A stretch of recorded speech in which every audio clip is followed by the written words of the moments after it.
Buenos días a todos. Continuando con la unidad 4 de biocatálisis, en esta sesión hablaremos acerca de los cofactores enzimáticos. ¿Qué son los cofactores? Un cofactor es un átomo, ion o molécula de naturaleza no proteica que participa en el proceso catalítico sin ser la enzima ni el sustrato.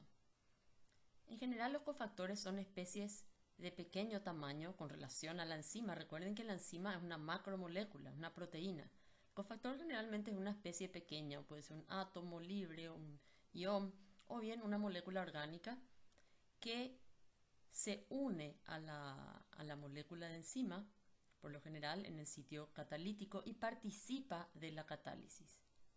En algunos casos se une covalentemente a la enzima, en otros casos se une de una forma más lábil, también puede interaccionar con el sustrato, pero el punto es que el cofactor participa en la acción catalítica de la enzima. ¿Todas las enzimas necesitan cofactores? No. Hay enzimas que no requieren de un cofactor.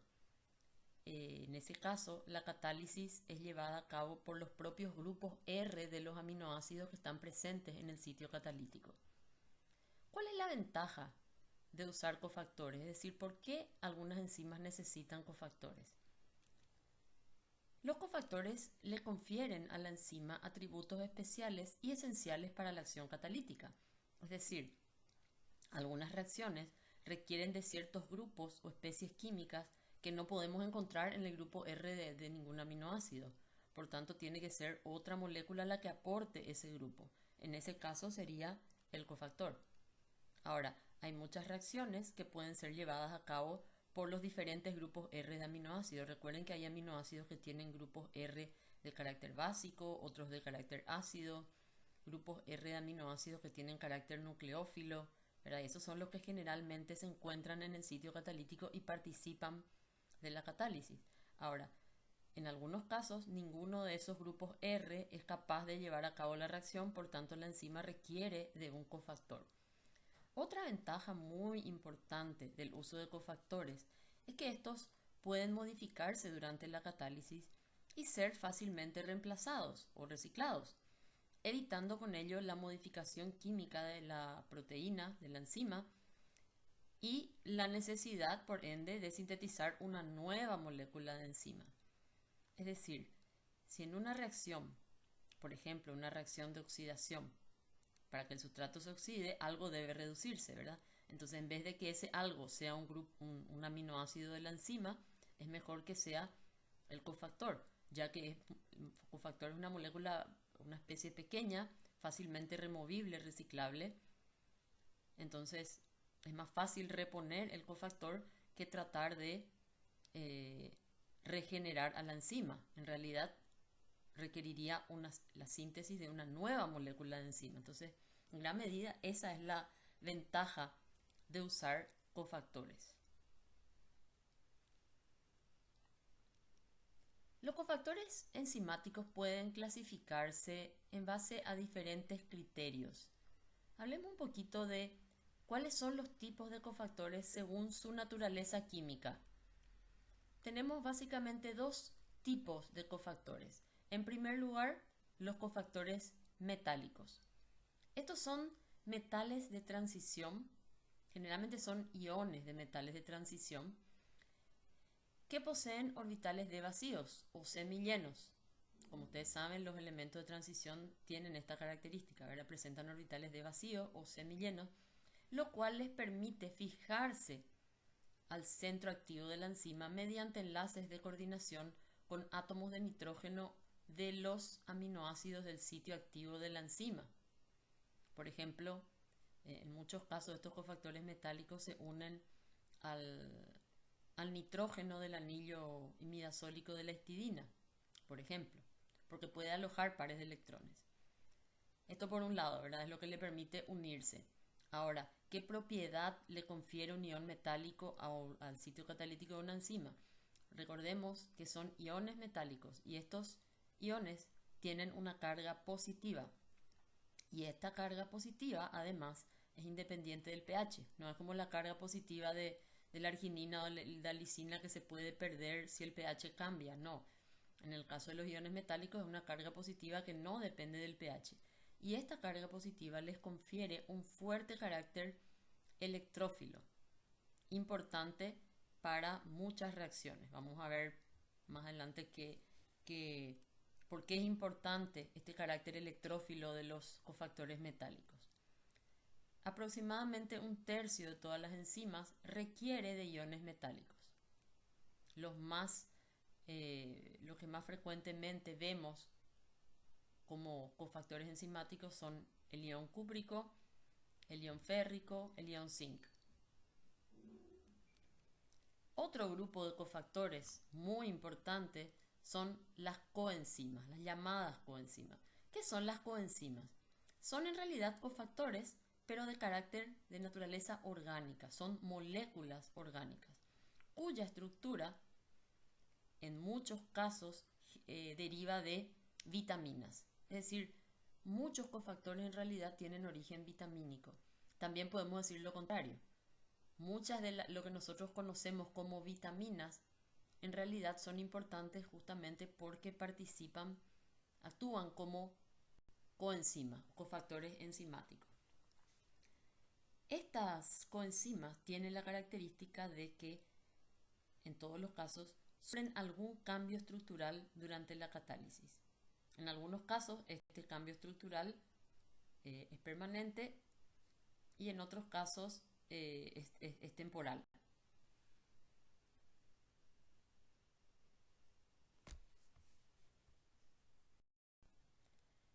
Los cofactores pueden clasificarse también según la forma en que participan de la reacción. Tal es así que estos pueden ser cofactores estequiométricos, comúnmente llamados cosustrato, o cofactores no estequiométricos.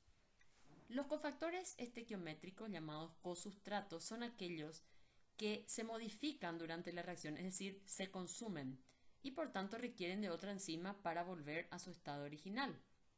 Como estos factores se consumen, en realidad están actuando como sustratos y por ende aparecen en la estequiometría de la reacción. Ejemplos de estos cofactores son el NAD, el ATP, el FAT y la coenzima A. Van a ver que cuando hagamos la estequiometría de las reacciones, en muchos casos van a encontrarle a estos cofactores como si fueran sustratos, por eso que se les llama de esa forma. Después están los cofactores no estequiométricos. Son aquellos que no se modifican, es decir, no se consumen durante la reacción, por tanto no aparecen en la reacción neta. Cuando decimos que no se modifican, en realidad nos referimos a que no hay modificación, no hay cambio neto. Es decir, se pueden modificar temporalmente, pero al finalizar la reacción se recuperan en su forma original. Ejemplos de estos cofactores son la biotina, la tiamina pirofosfato, el piridoxalfosfato, la panteteína o metales como el zinc.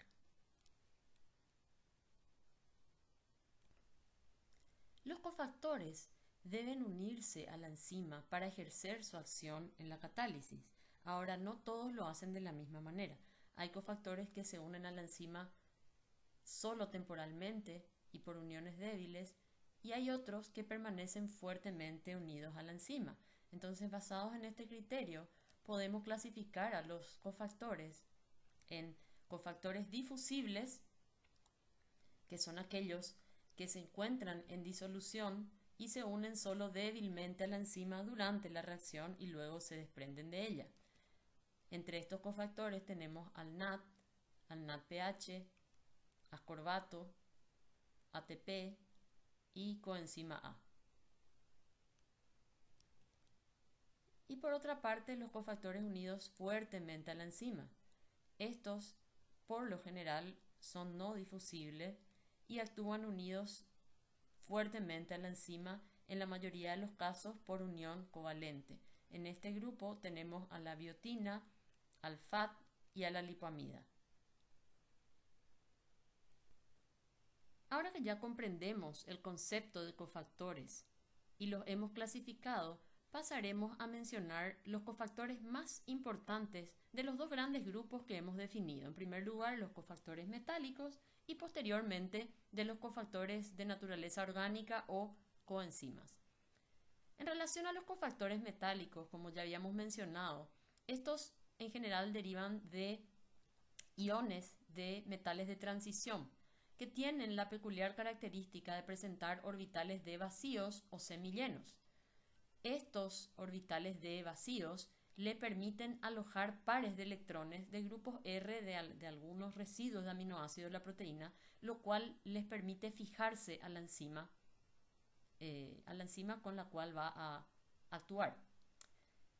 Eso por un lado. Por el otro lado, como son iones de carga positiva, entonces esta carga positiva le confiere un carácter electrófilo al sitio catalítico de la enzima. Y lo más importante es que esta carga positiva es independiente del pH.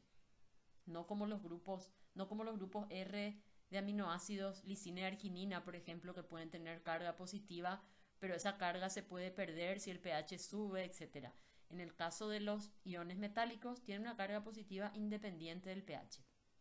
Por otra parte, varios de ellos tienen más de un estado de oxidación, lo cual también contribuye a su acción en la catálisis. Lo que más comúnmente encontramos en las enzimas son los iones de hierro, zinc y cobre. En el caso del hierro, la capacidad de alternar entre los estados de oxidación más 2 y más 3 le permite actuar como cofactor en enzimas que participan en el transporte mitocondrial de electrones, específicamente los citocromos. El zinc también es un cofactor metálico que aparece en varias enzimas. Su carga positiva le confiere un fuerte carácter electrófilo que permite orientar correctamente el sustrato por un lado y fijarlo en el sitio catalítico, y por el otro, esta misma carga positiva le permite polarizar la molécula de agua y hacerla más reactiva en reacciones en las que el agua es la que va a realizar la reacción, por ejemplo en reacciones de hidrólisis. En el caso del cobre, este presenta dos posibles estados de oxidación, más 1 y más 2, lo cual le permite actuar, al igual que habíamos mencionado para el hierro, le permite actuar en el transporte de electrones. El cobre es cofactor de una enzima que participa en el transporte de electrones, que es la citocromo C oxidasa. Además, el cobre actúa como cofactor de otras importantes enzimas, como por ejemplo la superóxido dismutasa, que es una enzima antioxidante, y también de otras enzimas que participan en la síntesis de colágeno. El otro grupo de cofactores, y en realidad el más diverso, es el de las coenzimas, es decir, los cofactores de naturaleza orgánica. Muchos de estos cofactores orgánicos son en realidad derivados de vitaminas, es decir, son coenzimas de naturaleza vitamínica. Hay otras que no, son moléculas orgánicas pero que no son consideradas vitaminas. Entonces en esta diapositiva se presenta un listado de las coenzimas de origen vitamínico, los cuales a su vez pueden ser derivados de vitaminas hidrosolubles, en realidad son la mayoría, y o liposolubles. Entre las coenzimas que derivan de vitaminas hidrosolubles tenemos en primer lugar a la tiamina pirofosfato, que es la coenzima derivada de la tiamina o vitamina B1. Las coenzimas flavínicas, FAD y flavina mononucleótido, que derivan de la riboflavina, que es la vitamina B2. NAD y NAD-fosfato, que son las coenzimas de nicotinamida o niacina, vitamina B3. La panteteína y coenzima A, que derivan del ácido pantoténico o vitamina B5. El piridoxal fosfato, derivado de la piridoxina o piridoxal, que es la vitamina B6. El ácido ascórbico, derivado de la vitamina C. La lipoamida, derivada del ácido lipoico. La biocitina, que es una coenzima derivada de la biotina o vitamina B8. Las coenzimas folínicas, que derivan del ácido fólico o vitamina B9, y por último las coenzimas de cobalamina, derivada de la vitamina B12 o cobalamina. Fíjense que todas estas coenzimas son derivadas de vitaminas del complejo B y también de la vitamina C. Y por último, entre las coenzimas de naturaleza vitamínica tenemos a una que es de una vitamina liposoluble, que es la vitamina K o naftoquinona.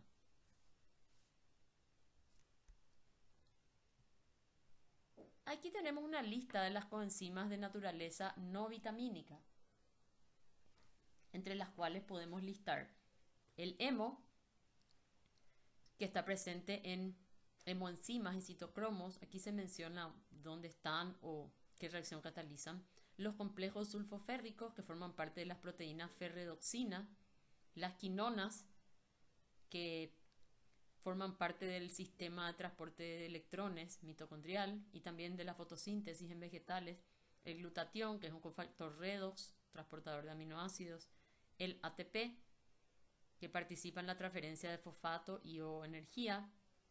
El UTP, como transferente de grupos glicosídicos. El PAPS, o fosfodenosil-fosfosulfato, que participa en la transferencia de grupos sulfato. El SAM, o adometionina, en la transferencia de grupos metilo. Y la carnitina, como un transportador de grupos acilo. A continuación, vamos a reconocer la estructura de las coenzimas más importantes y sus principales características. Comenzaremos hablando de los cofactores redox. Estos cofactores experimentan oxidación o reducción, permitiendo de esta manera que la enzima no se modifique y pueda participar en otra reacción. Los iremos agrupando según características peculiares que presentan estos cofactores. En primer lugar, tenemos al NAD, o nicotinamida adenina dinucleótido, al NAD-fosfato, al FAT, o flavina adenina dinucleótido, a la flavina mononucleótido y a la tetrahidrobiopterina. Todos ellos presentan al menos un átomo de nitrógeno heterocíclico que les permite generar formas resonantes de baja energía. Debido a ello, pueden actuar como aceptores o dadores de hidruro, átomos de hidrógeno y o electrones en reacciones redox. Por ejemplo, en el caso del NAD, el NAD-fosfato, el FAT y la flavina mononucleótido participan en reacciones de deshidrogenación. En el caso del NAD y el FAT pueden participar en reacciones de descarboxilación oxidativa, y en el caso de la tetrahidrobiopterina en reacciones de hidroxilación. Tenemos también a los cofactores quinónicos y al ácido ascórbico. Ambos tienen la capacidad de formar un radical libre estabilizado por resonancia, a la cual llamamos forma semiquinona. Y esto le permite generar un estado de oxidación intermedio, lo cual a su vez les habilita para aceptar o donar electrones o átomos de hidrógeno de A1. El ácido lipoico y glutatión se caracterizan por presentar grupos tiol que pueden donar hidrógenos, ¿verdad? O bien aceptarlos, actuando entonces como oxidantes o reductores. Otro cofactor redox es el grupo hemo, que ya lo conocemos, que actúa como coenzima de los citocromos. Comencemos hablando de las coenzimas de nicotinamida, el NAD, o nicotinamida adenina dinucleótido, y el NAD-fosfato, derivadas ambas de la vitamina B3. La estructura que se muestra corresponde al NAD, o nicotinamida adenina dinucleótido, que es en realidad la coenzima que con mayor frecuencia vamos a encontrarla como cofactor de las enzimas deshidrogenasas del metabolismo oxidativo. Esta estructura incluye en su porción activa a la nicotinamida, que es la niacina o vitamina B3. Es decir, podemos decir que la coenzima NAD es un derivado de la vitamina B3 o niacina, cuya estructura química es la de una nicotinamida, porque deriva del ácido nicotínico. Entonces, la nicotinamida o vitamina B3 es la porción activa del NAD. Y fíjense que tiene una característica muy peculiar, que presenta un átomo de nitrógeno con carga positiva. Esta carga positiva del nitrógeno está deslocalizada en el anillo piridíneo, lo cual hace que los átomos de carbono de este anillo sean fuertemente electrófilos, es decir, atractores de electrones. Esta característica es lo que le confiere al NAD la tendencia a actuar como oxidante, como aceptor de hidruros. De eso hablaremos posteriormente. Bien, describiendo un poco la estructura del NAD, entonces está formado por la nicotinamida, la cual a su vez se encuentra unida por un enlace N-glicosídico al carbono 2 de una unidad de ribosa. A esta misma unidad de ribosa, a través del carbono 5, se encuentra unido un grupo fosfato. Entonces, si consideramos la nicotinamida como una base nitrogenada unida a ribosa y a un fosfato, lo que tenemos aquí entonces es un nucleótido, un mononucleótido o nucleótido monofosfato. A su vez, este grupo fosfato se encuentra unido a otro grupo fosfato, formando un pirofosfato, un puente pirofosfato. Este fosfato a su vez se une a otra unidad de ribosa a la cual se halla unida una base adenina. Por tanto, aquí tenemos otro nucleótido, un mononucleótido de adenina. Entonces, en esta estructura podemos observar dos nucleótidos unidos entre sí a través de un puente pirofosfato, un nucleótido de nicotinamida y un nucleótido de adenina. Es por eso que el nombre completo de la molécula es nicotinamida adenina dinucleótido, cuyas siglas son NAD, y el signo positivo se debe a la carga positiva del átomo de nitrógeno del anillo piridíneo de la nicotinamida. Aquí podemos ver las dos coenzimas de nicotinamida con su estructura, el NAD que acabamos de ver, nicotinamida adenina dinucleótido, y el NAD fosfato. Fíjense que esta coenzima se diferencia del anterior apenas por un grupo fosfato que esterifica al OH del carbono 2 de la ribosa.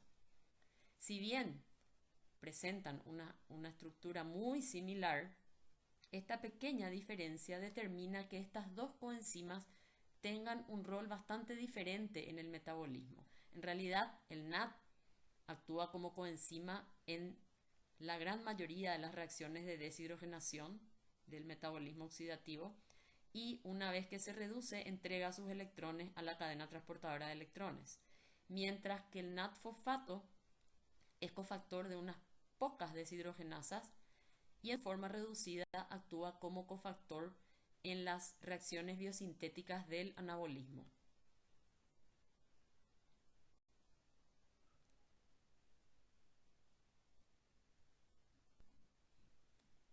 Ahora veremos de qué manera las coenzimas de nicotinamida se reducen en las reacciones catalizadas por deshidrogenasa.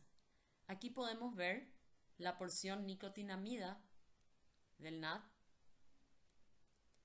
Fíjense que en este anillo heterocíclico el átomo de nitrógeno tiene una carga positiva. Esta carga positiva está estabilizada por resonancia, el anillo, pero determina que los carbonos del anillo tengan mucha tendencia a ganar o atraer un ion hidruro, es decir, son electrofílicos. Entonces, ¿qué es lo que sucede cuando esta porción nicotinamida se une a dos electrones y un protón? El par de electrones que se une a este carbono determina la rotura del doble enlace. Entonces los electrones van y forman otro doble enlace aquí en esta posición, lo cual a su vez hace que se rompa el doble enlace carbono-nitrógeno y un electrón se ubique sobre el átomo de nitrógeno, el cual neutraliza entonces su carga, dando lugar a la forma reducida del NAD, que es el NADH. Fíjense entonces que aquí está el hidrógeno nuevo que entró.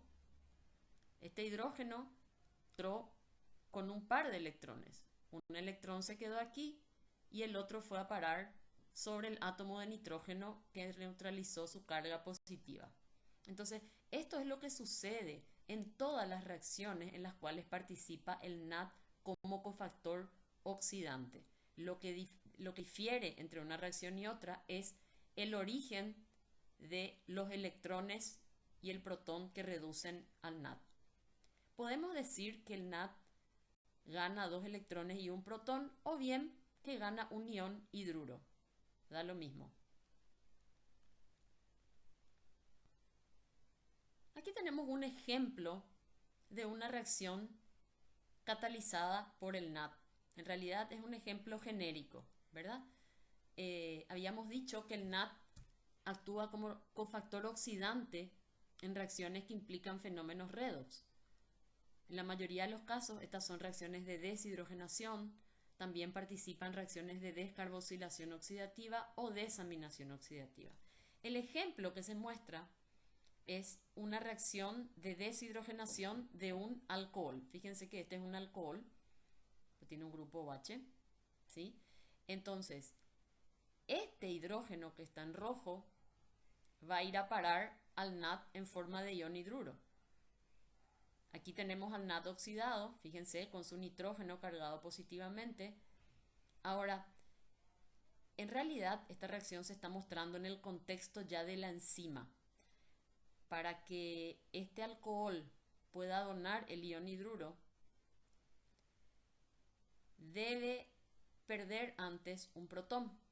Y eso es llevado a cabo por un residuo básico de la enzima. Entonces hay un grupo R de carácter básico en la enzima que sustrae un protón del alcohol, con lo cual queda una carga negativa sobre el oxígeno. Ese par de electrones viene a formar un doble enlace carbono-oxígeno, que es lo que vemos posteriormente aquí, ¿verdad? En el producto. Es decir, el grupo hidroxilo se convierte en carbonilo. Y al formarse este doble enlace, ahí se desprende el ion hidruro que va a parar al carbono electrofílico de la nicotinamida. Entonces, podemos ver aquí en el producto ya el ion hidruro unido a la nicotinamida. Al unirse el ion hidruro, se rompe este doble enlace que se transfiere a los carbonos contiguos, ¿verdad? El doble enlace viene aquí y a su vez, al formarse este doble enlace, se rompe el siguiente doble enlace y un electrón va a localizarse sobre el átomo de nitrógeno que queda neutro. Entonces, al mismo tiempo que el grupo hidroxilo se convierte en grupo carbonilo, el NAD oxidado se reduce convirtiéndose en NADH. Abajo podemos ver en forma resumida la reacción anterior. Entonces, el alcohol reacciona con NAD o NAD-fosfato, según el caso, para dar el producto, que ya es oxidado, ¿verdad? Más la coenzima de nicotinamida NAD o NAD-fosfato reducida y un protón. Como habíamos mencionado, el NAD o NAD-fosfato aceptan un ion hidruro, es decir, un hidrógeno con su electrón y un electrón de más. Por tanto, el otro hidrógeno desprovisto de su electrón se libera en forma de un protón. Por eso siempre es NADH más protón, porque no es que gana 2 hidrógenos, gana un hidruro y deja libre un protón. El NAD actúa como un cofactor oxidante, pero en realidad actúa como cosustrato porque queda modificado luego de la reacción. Por eso su presencia es necesaria en el balance de masa. Por tanto, aparece en la estequiometría de la reacción. Es uno de esos cofactores que se consume durante la reacción. Otro grupo muy importante de cofactores redox son las coenzimas flavínicas, el FAT o flavina adenina dinucleótido y la flavina mononucleótido. Ambas coenzimas tienen en su estructura un grupo que deriva de la riboflavina o vitamina B2. Esta es la estructura de la vitamina B2 o riboflavina, que está formada a su vez por un anillo heterocíclico y un derivado poliol de la ribosa, que es el ribitol. Al carbono 5 del ribitol se encuentra unido a través de un enlace N-glicosídico el anillo de isoaloxacina, también llamado flavina. Esta es una estructura heterocíclica formada por la base pteridina condensada con un anillo bencénico. Entonces, estos tres anillos condensados forman el sistema de isoaloxacina. Fíjense que tenemos aquí dos átomos de nitrógeno con dobles enlaces conjugados. Estos átomos de nitrógeno tienen capacidad de aceptar hidrógeno y reducirse, y eso es lo que le confiere a esta estructura la capacidad de actuar como aceptor o dador de hidrógeno en reacciones de deshidrogenación. Aquí podemos ver la estructura de la riboflavina formando parte de las dos coenzimas flavínicas. La flavina mononucleótido, que se forma cuando la riboflavina se une a un grupo fosfato. Fíjense que el grupo fosfato está esterificando al OH del carbono 1 del ribitol. Y cuando a esta flavina mononucleótido se une la adenosina o adenilato, se forma entonces la flavina adenina dinucleótido. Fíjense que la flavina adenina dinucleótido en cierta medida puede considerarse un análogo estructural del NAD, puesto que al mononucleótido se le une un mononucleótido de adenina o de adenilato. Por eso es flavina adenina dinucleótido. Aquí tenemos entonces la estructura de los dos cofactores flavínicos, la flavina mononucleótido y la flavina adenina dinucleótido. Ahora, ¿de qué manera actúan estos cofactores en las reacciones redox? Habíamos visto ya que la porción activa del cofactor está en el anillo heterocíclico de isoaloxacina. Entonces, el anillo de isoaloxacina es capaz de generar una forma semiquinona, que es un radical libre, y este es estable porque generalmente los radicales libres son muy inestables. En este caso, la posibilidad de resonancia dentro del anillo heterocíclico permite que se forme un radical libre intermedio estable, lo cual le permite a la coenzima aceptar y entregar átomos de hidrógeno de A1. Pueden entregar 1 o 2. Aquí tenemos entonces la porción activa de lo que sería la flavina mononucleótido en este caso. Entonces fíjense, esta es la forma oxidada de la flavina mononucleótido. Cuando acepta un átomo de hidrógeno, este puede entrar aquí en este átomo de nitrógeno. Entonces cuando eso ocurre, se rompe el doble enlace y queda un electrón desapareado en este carbono, formándose entonces la forma semiquinona de la flavina mononucleótido. Fíjense que la forma semiquinona es un radical libre porque tiene un electrón desapareado. Se representa como FMNH, un puntito. Ese puntito representa al electrón desapareado. Si esta forma semiquinona captura otro hidrógeno, otro átomo de hidrógeno, entrará aquí en el nitrógeno de más arriba, rompiéndose ahora este doble enlace y quedando un electrón desapareado en esta posición. Estos dos electrones se unen entre sí para formar un doble enlace en esta posición. Esta sería la forma reducida de la flavina mononucleótido o FMNH2. Entonces, fíjense que lo que sucedió, que este grupo formado por este anillo heterocíclico que tenía dos átomos de nitrógeno en hibridación sp2, pasó a formar este otro grupo con dos átomos de nitrógeno en hibridación sp3. Y de dos doble enlaces pasamos a uno solo, es decir, se ganaron dos hidrógenos. Entonces, el FAT y la flavina mononucleótido siempre actúan como cofactores oxidantes en reacciones que implican fenómenos redox.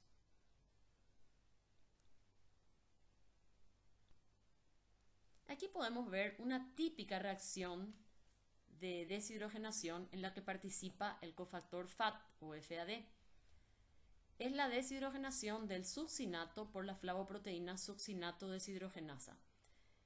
Esta estructura corresponde al ácido succínico, un ácido dicarboxílico saturado. La enzima succinato deshidrogenasa sustrae dos hidrógenos de los carbonos del carbono 2 y del carbono 3 y los transfiere al FAT para formar FADH2 y como producto ácido fumárico. Fíjense que lo que ocurrió es que al perder estos dos átomos de hidrógeno se formó un doble enlace. El ácido fumárico es el transbuteno dioico, un ácido dicarboxílico insaturado. Fíjense que la reacción en cierta medida sería similar a las deshidrogenaciones catalizadas por el NAD. La diferencia es que el NAD retira iones hidruro de átomos de carbono unidos a heteroátomos, por ejemplo, a un carbono unido a OH, o sea, deshidrogenación de un alcohol, por ejemplo, ¿verdad? Para dar un aldehído o cetona. En el caso del FAT, retira átomos de hidrógeno de carbonos contiguos y carbonos que no están unidos a heteroátomos. Este FADH luego se reoxida para regenerar el FAT. Estos electrones pueden ser entregados ya sea a la cadena transportadora de electrones, como es en el caso de esta reacción, ¿verdad? De la succinato deshidrogenasa, que forma parte del complejo 2 de la cadena respiratoria, o bien pueden ser entregados a otro cofactor soluble, dado que el FAT, debemos recordar que el FAT es un cofactor que se encuentra unido fuertemente a la enzima, es decir, no se desprende. Otro cofactor soluble es el que recicla el FAT, reoxidándolo.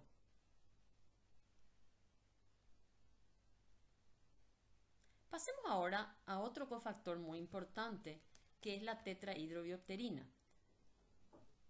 Fíjense que la tetrahidrobiopterina posee en su estructura el anillo pteridina. Antes yo les mencioné que la estructura de la riboflavina está formada por el anillo de isoaloxacina, que era una pteridina unida, condensada a un benceno. Bueno, esta es la base pteridina. Bien, esta es la forma oxidada del cofactor, que es la dihidrobiopterina. La pteridina tendría un doble enlace aquí también, ¿verdad? Entonces esta es la forma parcialmente reducida, que es la 7,8 dihidrobiopterina. Cuando esta dihidrobiopterina recibe dos hidrógenos del NADPH, que es un cofactor reductor, se forma la tetrahidrobiopterina, o 5, 6, 7, 8 tetrahidrobiopterina o BH4. Esta tetrahidrobiopterina puede funcionar como dador o donante de hidrógenos, principalmente en reacciones de hidroxilación. El ejemplo más común de acción de la tetrahidrobiopterina es en la hidroxilación de fenilalanina para dar tirosina. De esa reacción hablaremos más adelante.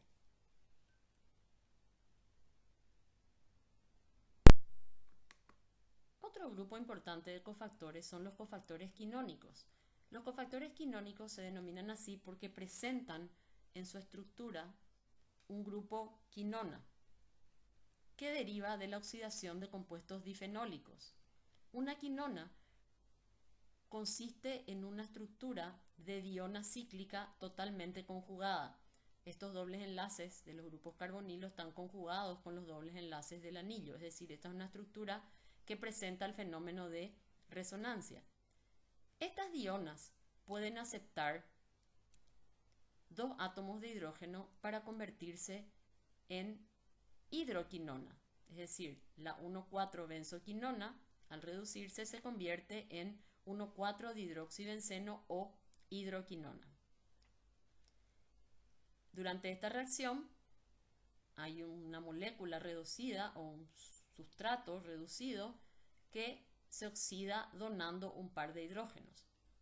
Ahora, lo interesante en este tipo de compuestos es que la presencia de esta estructura de dobles enlaces conjugados permite que los hidrógenos se capten de a uno, pudiendo formar una forma intermedia, que vamos a ver después, que se conoce como semiquinona, que presenta un electrón desapareado, es decir, es un radical libre, pero un radical libre estabilizado por resonancia. Entonces, eso es lo que caracteriza a los cofactores quinónicos. El más importante y de interés para nosotros es la ubiquinona, llamada también coenzima Q. Aquí abajo presentamos la estructura de la ubiquinona o coenzima Q. Fíjense que presentan su estructura el anillo de quinona y un grupo R que está constituido por una cadena de polisopreno. Concentrémonos en lo importante que es la estructura del anillo quinona. Habíamos visto que las quinonas pueden aceptar átomos de hidrógeno de A1. Entonces, cuando acepta un primer átomo de hidrógeno, fíjense que este átomo de hidrógeno se va a unir aquí a este átomo de oxígeno, generando esta estructura intermedia que se conoce como ubisemiquinona o coenzima QH, es decir, la coenzima Q parcialmente reducida. ¿Qué es lo que sucedió aquí? Este átomo de hidrógeno se unió al oxígeno, este doble enlace se rompió y vino aquí, a esta posición, pueden observar en el compuesto de al lado. Al formarse este doble enlace, se rompió este y se trasladó aquí, a esta posición, y al formarse este doble enlace, se rompió este otro y un electrón vino a parar a este átomo de oxígeno, quedando como un electrón desapareado, formándose entonces la ubisemiquinona, que es un radical libre, pero es un radical libre estable. ¿Por qué es estable? Porque está estabilizado por resonancia. Generalmente los radicales libres son muy inestables. Entonces, eso es lo que tiene de peculiar la quinona, que puede formar radicales libres estables. Esta ubisemiquinona puede ahora ganar un segundo átomo de hidrógeno y este se va a unir aquí al oxígeno que tenía el electrón desapareado, formando o generando la forma totalmente reducida de la coenzima Q llamada ubiquinol. Este proceso es reversible, es decir, la ubiquinona puede reducirse a ubisemiquinona y a ubiquinol, y el ubiquinol a su vez puede revertir estas etapas y volver a oxidarse dando ubiquinona.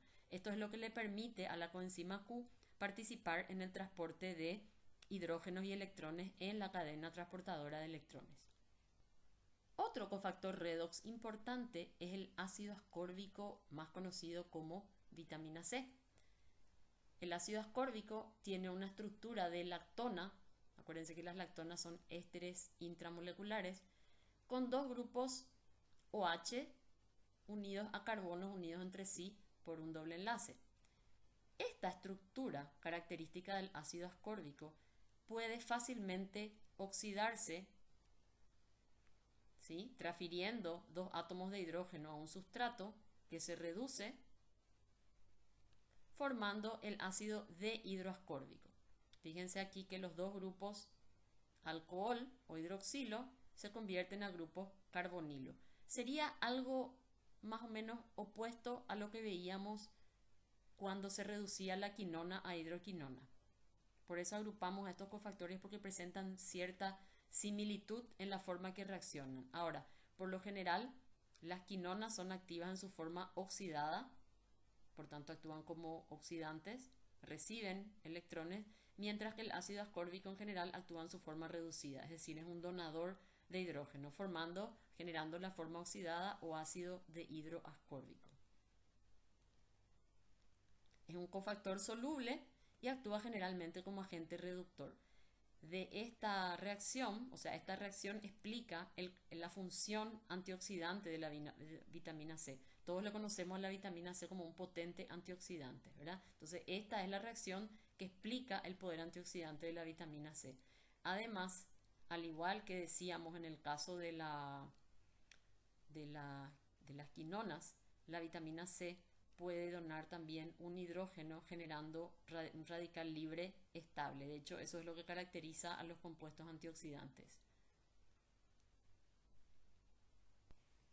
Otro cofactor del cual vamos a hablar es la lipoamida. Este cofactor deriva del ácido lipoico, cuya estructura es la que se muestra abajo. El nombre sistemático del ácido lipoico es ácido 6,8-ditío-octanoico. Lo de ditío tiene que ver con este puente disulfuro que podemos observar que es de hecho la porción activa de la molécula. Este grupo disulfuro, fíjense que es un disulfuro cíclico, es capaz de ganar dos hidrógenos y reducirse formando dos grupos sulfidrilo, lo cual de hecho es la forma reducida del ácido lipoico. En su forma de coenzima, el ácido lipoico se une covalentemente al grupo amino del R de la lisina, formando el grupo lipoil-lisilo.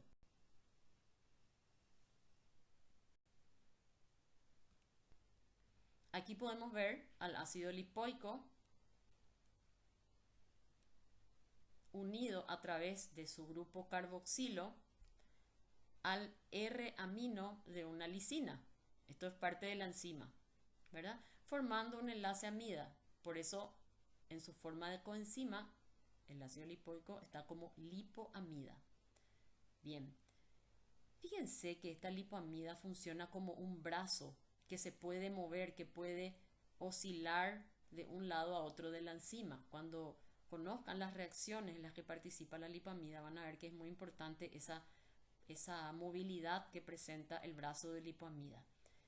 Esta porción de disulfuro entonces puede actuar como oxidante, es decir, puede sustraer dos hidrógenos de un sustrato, generando la forma reducida, que es la dihidrolipoamida. Entonces la lipoamida generalmente funciona como un cofactor oxidante. El ejemplo más común de la participación de la lipoamida es como parte de la enzima piruvato deshidrogenasa. Este es un cofactor que actúa unido fuertemente a la enzima.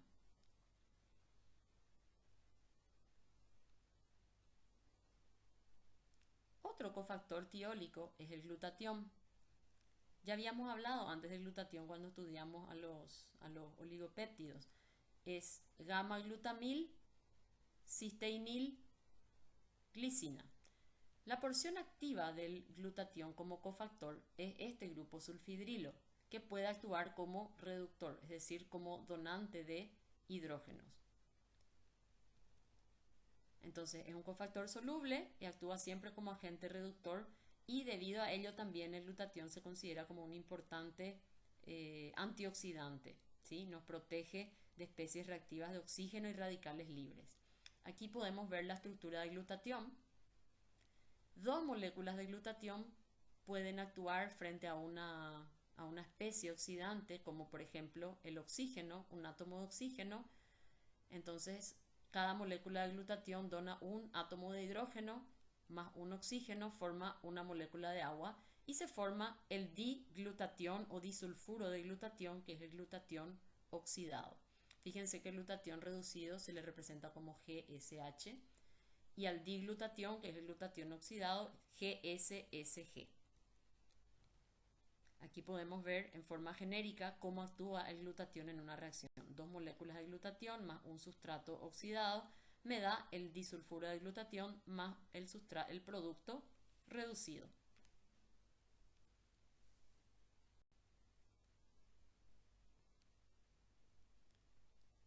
Otro cofactor redox es el grupo hemo. Al grupo hemo ya lo conocemos muy bien, está formado por un anillo de protoporfirina con varios sustituyentes, dentro del cual se encuentra coordinado un átomo de hierro en estado de oxidación más 2.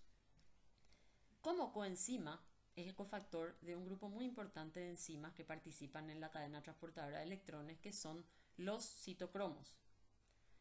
Estas enzimas, estas proteínas, que son los citocromos, pueden participar del transporte de electrones en virtud de la capacidad del ion ferroso de alternar entre dos estados de oxidación, hierro más 2 o hierro más 3. Entonces pueden aceptar electrones, cuando está en forma más 3, acepta electrones, se reduce a hierro más 2 y luego cuando dona el electrón pasa nuevamente a hierro más 3.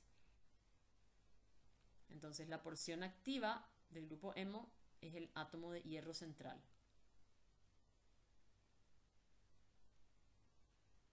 Aquí podemos ver la estructura, un modelo que representa la estructura de un citocromo, y en el centro, en la porción hidrófoba de la enzima, se encuentra el grupo hemo con el átomo de hierro central. Una observación importante, fíjense que el hemo también constituye el grupo prostético de la hemoglobina. Ahí no hablamos de cofactor porque la hemoglobina no es una enzima, es un grupo prostético.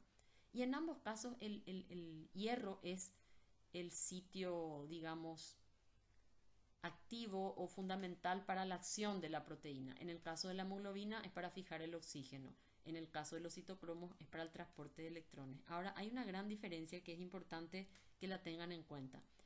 En la acción de fijar oxígeno de la hemoglobina, el hierro liga oxígeno, pero no cambia su estado de oxidación. Es decir, siempre actúa como ion ferroso. Recuerden que cuando el hierro de la hemoglobina se oxida a +3, eso inutiliza a la hemoglobina, se convierte en hemina. Mientras que en el caso de los citocromos, sí, la acción catalítica de los citocromos depende de la alternancia de este ion de hierro entre sus dos estados de oxidación, +2 y +3. Pasemos ahora al otro grupo de cofactores, aquellos que no participan en reacciones redox, es decir, que su acción no consiste en oxidarse o reducirse. Estos en general participan en la transferencia de diferentes grupos, en algunos casos como activadores de intermediarios metabólicos, o sea, portadores de sustratos activados, o bien suministrando energía a una reacción. Estas diferentes acciones corresponden a estos cofactores. Entonces tenemos la tiamina pirofosfato, el piridoxal fosfato, biotina, ácido fólico, vitamina B12, coenzima A, adenosina trifosfato o ATP, fosfoadenosilfosfosulfato o PAPS, carnitina y S-adenosilmetionina o SAM.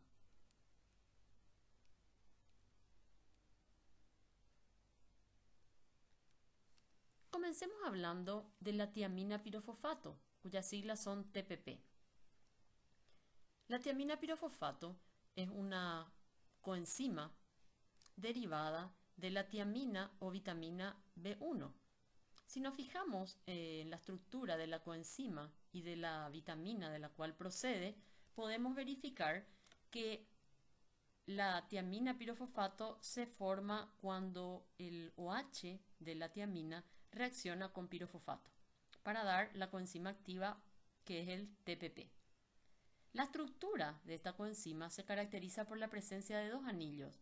Un anillo aminopirimidina, que es el que vemos a la izquierda.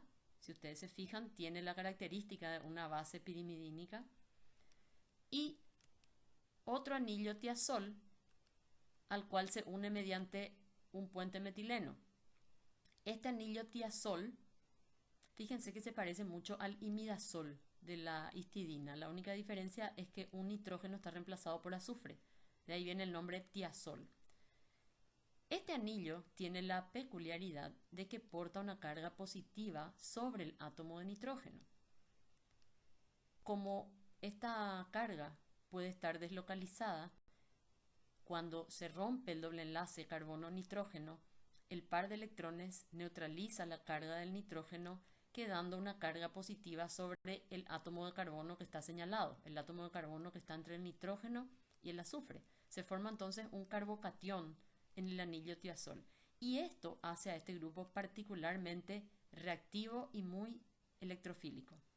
Entonces por eso, eso es lo que le confiere actividad a la tiamina pirofosfato como cofactor. Y este carbocatión es el que puede atacar a grupos cargados negativamente y formar con él un enlace covalente. Debido a ello, la tiamina pirofosfato actúa como un transportador transitorio de grupos aldehído o también grupos hidroxietil. Este último, por ejemplo, es el caso que se da en la enzima piruvato deshidrogenasa, la enzima que descarboxila el piruvato para formar acetilcoenzima A. En el mecanismo de esa enzima que veremos posteriormente, se puede ver cómo el pirofosfato de tiamina retira un grupo hidroxietil procedente del piruvato que posteriormente es oxidado a acetato.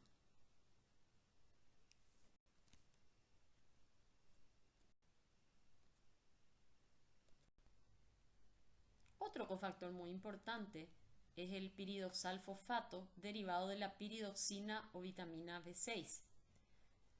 La estructura que vemos corresponde a la piridoxina. El piridox viene de piridina. Fíjense que este es el anillo piridina, ¿verdad?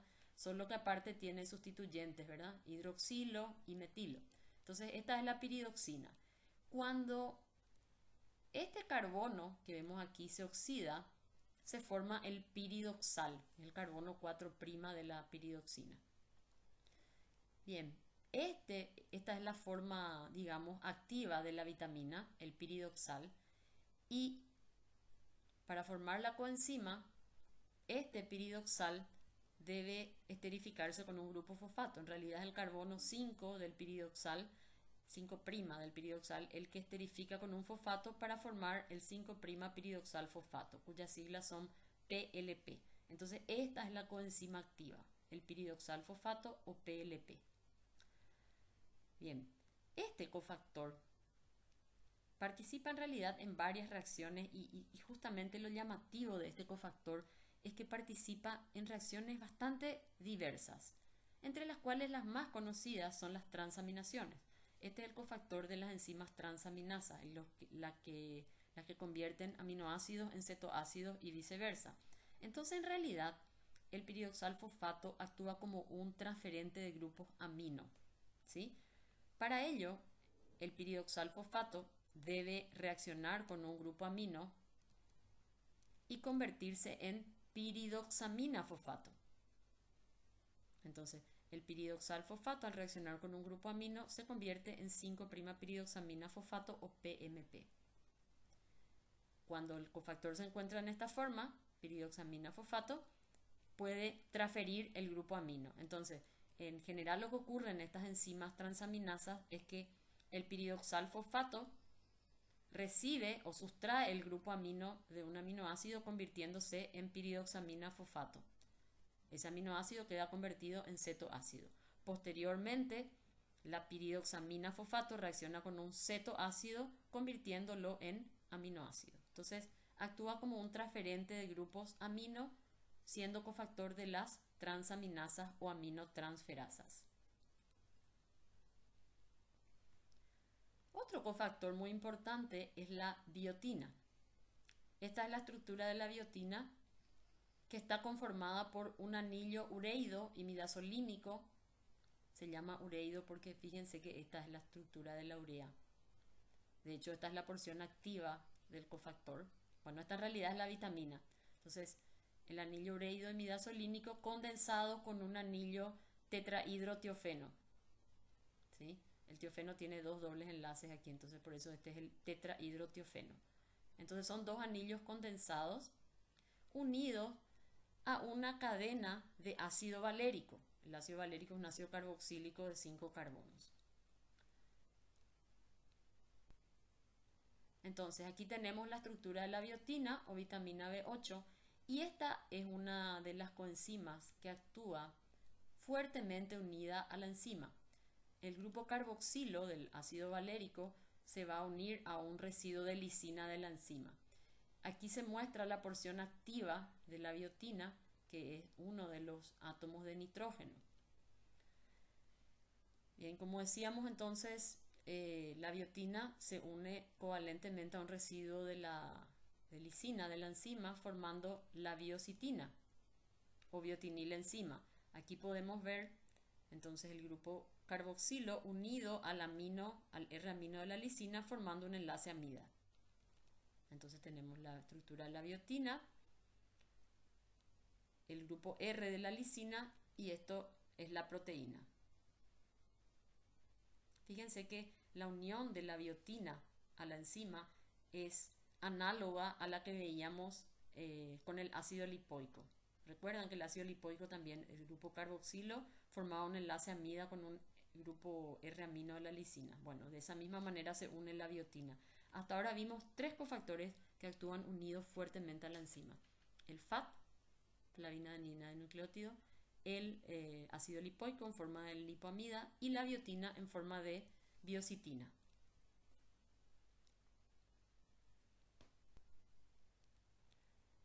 La biotina ligada a la enzima puede fijar una molécula de dióxido de carbono, formando carboxibiotinil enzima o carboxibiotina. Aquí podemos ver a la biotina con su nitrógeno activo ganando una molécula de CO2, formando carboxibiocitina. Entonces, posteriormente, esta carboxibiotina o carboxibiocitina transfiere ese grupo carboxilo a otro compuesto. Por eso la biotina es un cofactor de reacciones de carboxilación, o sea, es una coenzima de enzimas carboxilasas. Por ejemplo, en la reacción de conversión de piruvato en oxalacetato por la piruvato carboxilasa, que es una reacción de la gluconeogénesis, y así en otras varias. Entonces, es un cofactor de enzimas carboxilasas como piruvato carboxilasa, acetil-CoA carboxilasa. Otro cofactor muy importante que participa en transferencia de grupos es el ácido fólico o vitamina B9. Esta estructura que se muestra corresponde a la del ácido fólico y está formada por una base 2-amino-4-oxo-6-metilpterina o también llamada pteridina, que es la misma que aparece en la tetrahidrobiopterina y también como parte del anillo de isoaloxacina del FAT, como deben recordar. Esta base pteridina se une a través del carbono 9 a un ácido que es el ácido paraminobenzoico. La unión de la pteridina con el ácido paraminobenzoico conforma el llamado ácido pteroico. A su vez, este ácido pteroico se une mediante un enlace amida a un residuo de glutamato. En realidad puede ser uno o más, puede ser una cola de glutamato, se dice poliglutamato, puede ir de 1 a 6, y el conjunto del ácido pteroico más la cola de poliglutamato forma el ácido pteroil glutámico. Este es entonces el ácido fólico. Por eso van a encontrar en los libros que se habla de ácido fólico o ácido pteroil glutámico. Esta en realidad no es la forma activa del ácido fólico. Esta es la vitamina B9 o ácido fólico, pero en su forma oxidada. El sitio activo o los átomos que participan en el rol del ácido fólico como cofactor son el nitrógeno 5 y el nitrógeno 10, que aparecen en la estructura, los nitrógenos que están marcados en rojo. Ahora, como veremos posteriormente, esta estructura debe sufrir una hidrogenación para formar la forma activa del ácido fólico, que es el tetrahidrofolato.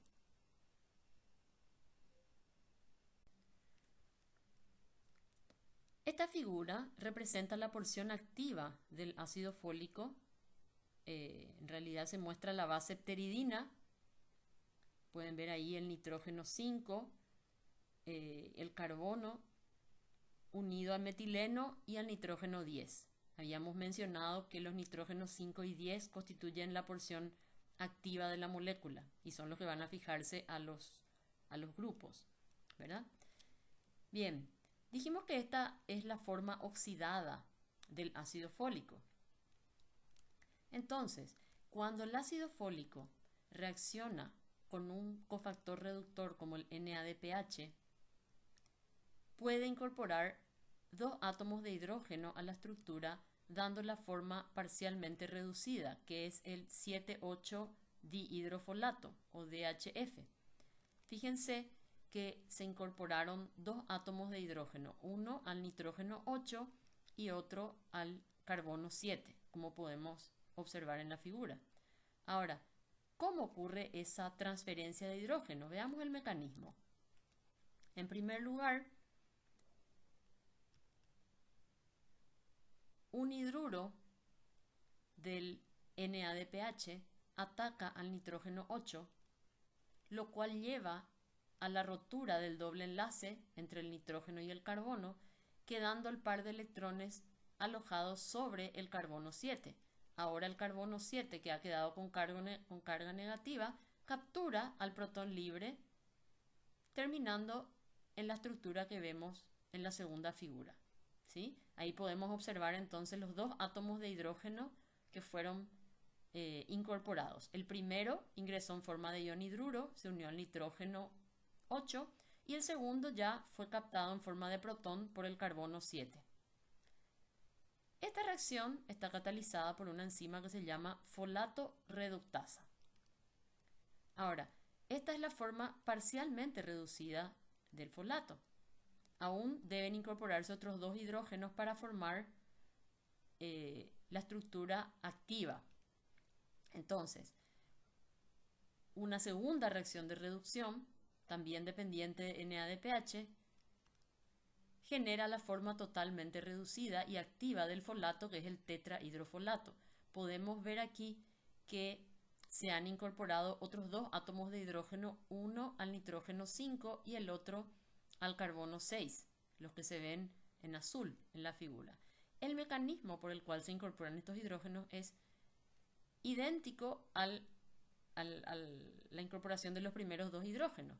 Podemos ver aquí en la figura, un hidruro del NADPH se va a unir al nitrógeno 5, lo cual lleva a la rotura del doble enlace, quedando el par de electrones sobre el carbono. Entonces este carbono que ha quedado con carga negativa va a capturar un protón, quedando entonces tanto el nitrógeno como el carbono hidrogenados. Podemos ver entonces que a lo largo de las dos reacciones se han incorporado 4 átomos de hidrógeno procedente de 2 moléculas de NADPH para formar el tetrahidrofolato, cuyas siglas son THF. Esta es la forma activa del ácido fólico, no lo olviden. Esta segunda reacción está catalizada por la enzima dihidrofolato reductasa. Esta enzima es muy importante, no solo por la reacción que cataliza, que de hecho es importantísima, ¿verdad? Porque es la que permite generar las formas activas del folato, sino también porque es un blanco terapéutico, que es el blanco de ataque de la droga metotrexate. Tal vez habrán escuchado hablar, es un inhibidor competitivo de esta enzima, impide la utilización de ácido fólico. Es una droga que se utiliza como antitumoral y también como inmunosupresor. Podemos observar aquí entonces los dos átomos activos de la molécula de tetrahidrofolato, que son los nitrógenos 5 y 10 respectivamente.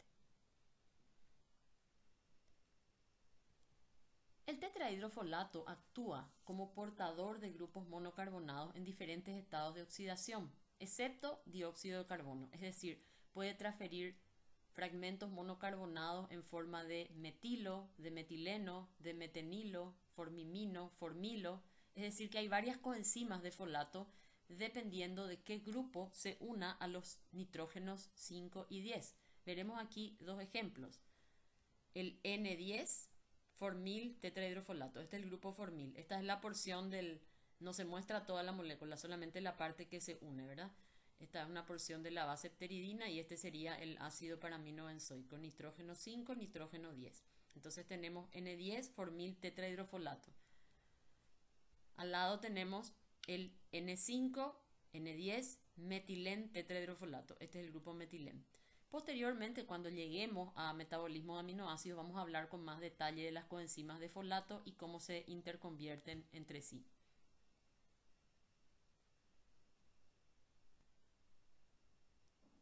Otro cofactor muy importante y que en algunas reacciones participa conjuntamente con el ácido fólico es la cobalamina, en realidad las coenzimas de cobalamina. La cobalamina es la vitamina B12. La vitamina B12 puede formar parte de varias coenzimas. Hablemos un poquito de su estructura.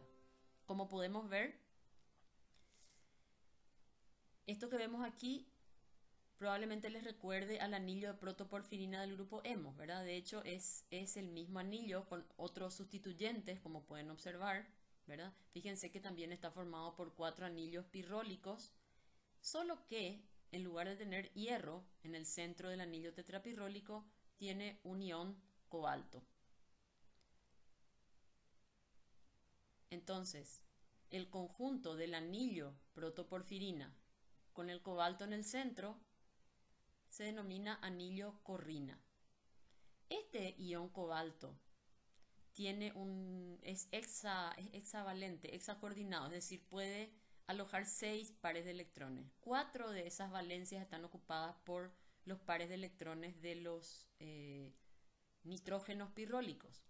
La quinta valencia de coordinación aloja el par de electrones de un átomo de nitrógeno de un nucleótido complejo de benzimidazol, que también forma parte de la estructura de la vitamina. Entonces, este nucleótido de benzimidazol, por un lado, está unido como sustituyente al anillo tetrapirrólico, pero además se une al cobalto a través de un átomo de nitrógeno. Y la sexta valencia de coordinación del cobalto está unida a un grupo R, y la naturaleza de este grupo R es lo que da origen a las diferentes coenzimas de cobalamina. Entonces, R puede ser un grupo metilo o un grupo ciano, hidroxi o 2-desoxiadenosil. Y de ahí derivan las diferentes coenzimas de cobalamina. Tenemos así la metilcobalamina, cianocobalamina, hidroxicobalamina y 2-desoxiadenosil cobalamina.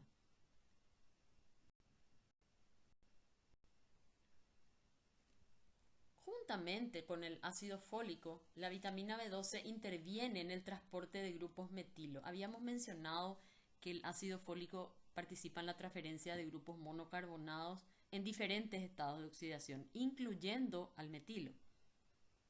El único que no transporta es CO2.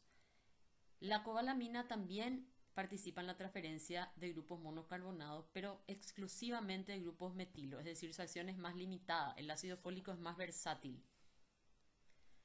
Conjuntamente con el ácido fólico, entonces la vitamina B12 participa en el metabolismo de metionina y en forma indirecta en el de ácidos nucleicos.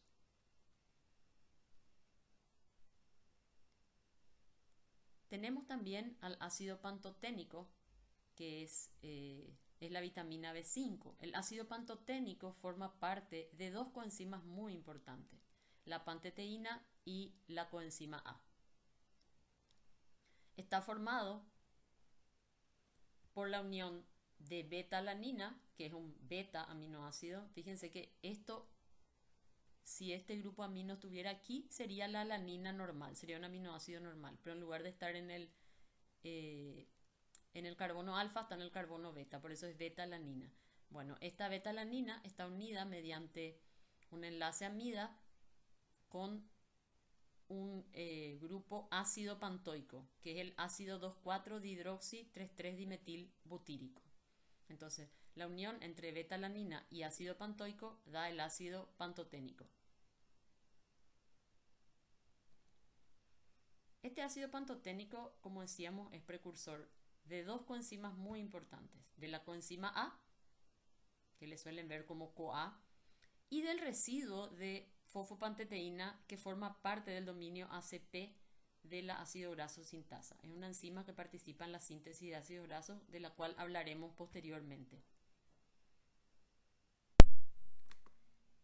Aquí podemos ver la estructura de la coenzima A, derivada del ácido pantoténico, es decir, la coenzima A entonces tiene como componente a la vitamina B5 o ácido pantoténico, cuya estructura es la que está señalada, ¿verdad? Aquí vemos la beta-alanina con el ácido pantoico formando el ácido pantoténico.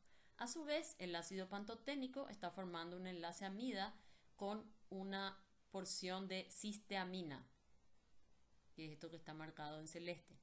La unión entre cisteamina y ácido pantoténico forma la panteteína. La panteteína en sí misma forma parte, o sea, es una coenzima que forma parte de la estructura del ácido graso sintasa, que es la que habíamos mencionado previamente, que participa en la síntesis de ácidos grasos. Ahora, si la panteteína se une a un fragmento del ATP, que es el ADP o adenosina difosfato, el conjunto es la coenzima A. Entonces, la coenzima A está formada por el ácido pantoténico unido por un lado a la cisteamina y por el otro a una porción de ADP.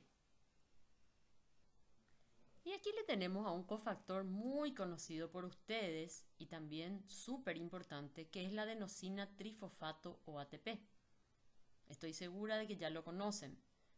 Fíjense que el ATP tiene la estructura de un nucleótido, una base nitrogenada, adenina, unida mediante enlace glicosídico a una ribosa, a la cual se unen también 3 grupos fosfato. Por eso que el nombre es adenosina trifosfato. Este cofactor, bueno, más que como cofactor, se lo conoce como moneda energética de la célula porque se sabe que la hidrólisis del ATP genera una gran cantidad de energía. De hecho, el ATP es conocido como una molécula rica en energía. Por tanto, su hidrólisis permite impulsar reacciones endergónicas. ¿Qué implica la hidrólisis? ¿Qué es lo que se hidroliza? En realidad lo que se hidroliza en la molécula de ATP son los 2 enlaces ricos en energía que acabamos de señalar. Entonces, cuando se hidrolizan estos enlaces hay una gran liberación de energía, es decir, la hidrólisis de estos enlaces es altamente exergónica. Y la energía liberada se utiliza para impulsar alguna reacción endergónica. Este es el principio del acoplamiento de reacciones que ustedes ya conocen. El ATP, además, actúa como transferente de varios grupos, o sea, no solamente puede proporcionar energía a las reacciones, sino transferir grupos. Puede transferir un grupo fosfato o fosforilo, puede transferir pirofosforilo o también puede transferir adenilo, o sea, AMP.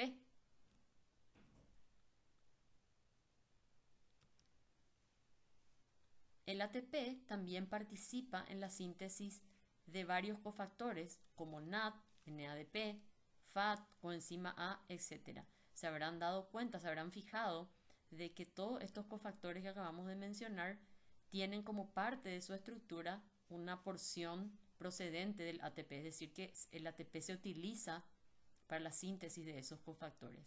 Y en virtud de todo lo que hemos mencionado, entonces podemos decir que el ATP actúa como cosustrato de diversas enzimas, como ser quinasas, sintetasas y otras. Este cofactor, el 3-fosfoadenosil-5-fosfosulfato, es un poco menos conocido, o PAPS son sus siglas. En realidad participa en la transferencia de grupos sulfato, por ejemplo, para la síntesis de un tipo especial de lípidos que son los sulfatos. Este es un enlace de alta energía, entonces fácilmente tiende a hidrolizarse, lo cual le confiere a este compuesto la capacidad de transferir sulfato.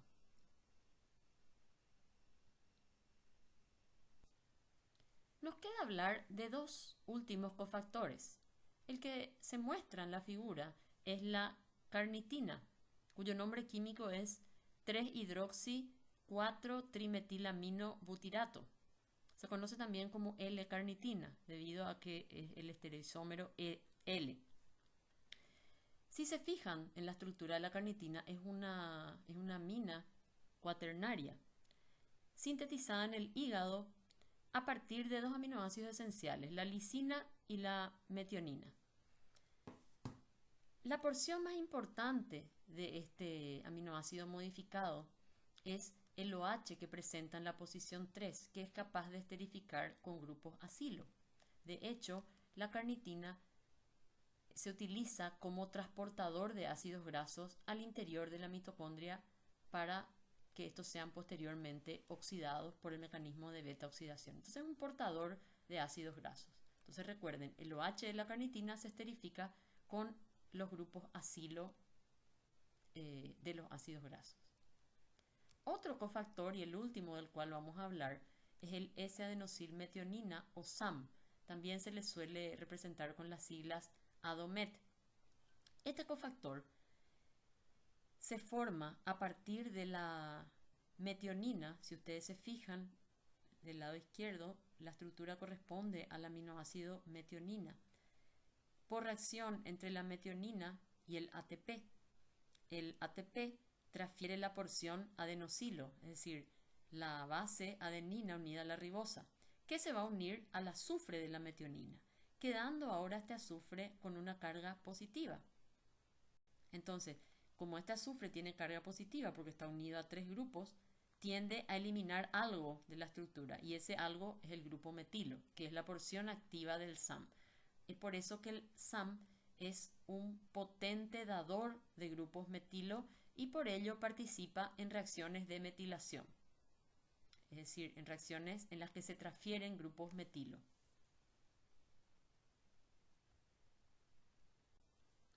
De todos los cofactores que hemos estudiado en esta clase, hay algunos que son ampliamente utilizados en las reacciones metabólicas, realizando la misma o diversas funciones. Es decir, algunos están ampliamente distribuidos en muchas enzimas similares o diferentes. Sin embargo, hay otros cofactores que solo participan en un tipo de reacción y con muy pocos sustratos conocidos. En el primer caso podemos mencionar como ejemplo el NAD.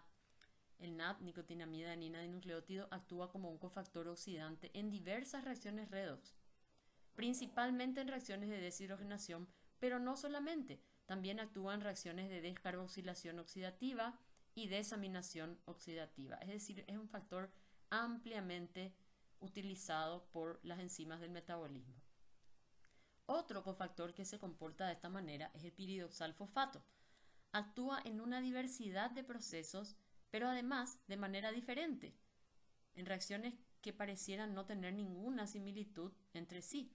Por ejemplo, participa en reacciones de transaminación, como ya hemos mencionado, pero además también en reacciones de descarboxilación de aminoácidos, alfa-beta eliminación y también en la degradación del glucógeno. Es decir, son reacciones totalmente diferentes entre sí, lo cual demuestra la gran versatilidad de la estructura de este cofactor.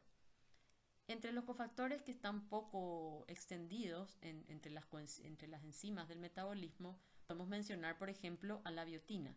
La biotina solamente participa en reacciones de carboxilación y solo de 4 sustratos, y actúa siempre de la misma manera, es decir, por el mismo mecanismo. Algo similar ocurre con la tetrahidrobiopterina. Es un cofactor que solamente participa en reacciones de hidroxilación y no en todas las reacciones de hidroxilación, solamente la hidroxilación de 3 sustratos, la fenilalanina, la tirosina y el triptófano.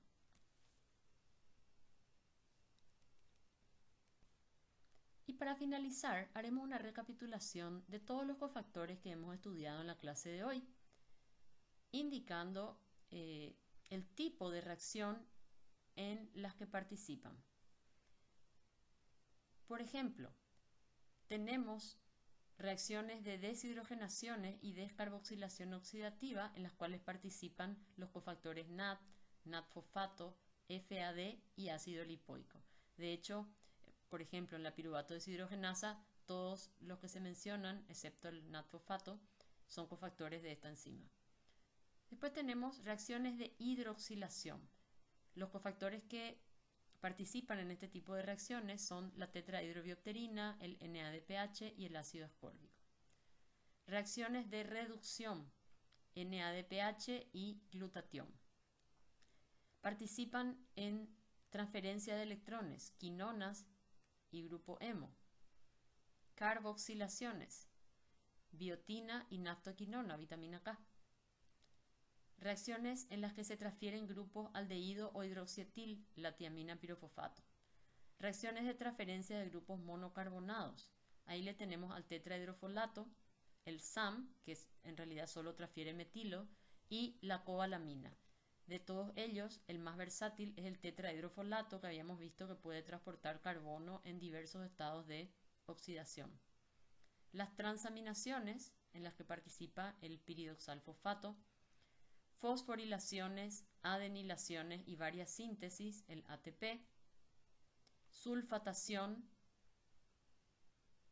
el PAPS o fosfoadenosil fosfosulfato, y como portador de grupos acilo tenemos a la coenzima A y a la carnitina. Eso es todo por hoy, espero que hayan aprovechado la clase, muchas gracias por su atención.